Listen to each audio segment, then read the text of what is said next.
নমস্কার বন্ধুরা, welcome to সমাপ্তি রান্নাঘর। আজকে আমি তোমাদের শিম ভর্তা করে দেখাবো। গাছের থেকে আমি কচি কচি শিম পেড়ে নিয়েছি। শিম ভর্তাতে একটু কচি শিম হলে ভালো হয়।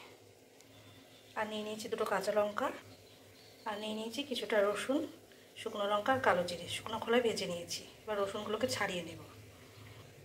আর শিমগুলোকে আমি সামনের পেছনটা ছাড়িয়ে নিয়ে গরম জলে ভালো করে সেদ্ধ করে নেব লবণ দিয়ে।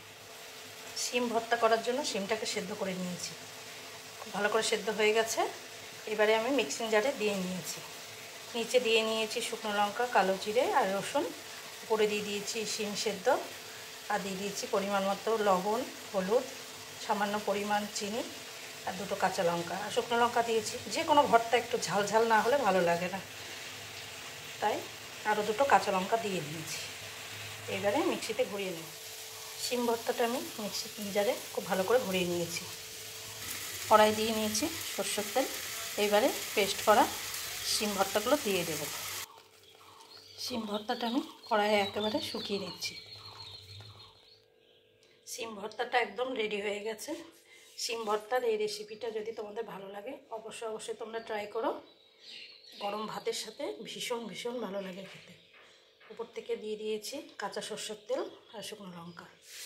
গরম ভাতে খেতে অসাধারণ লাগে। তোমরা অবশ্যই বাড়িতে ট্রাই করো।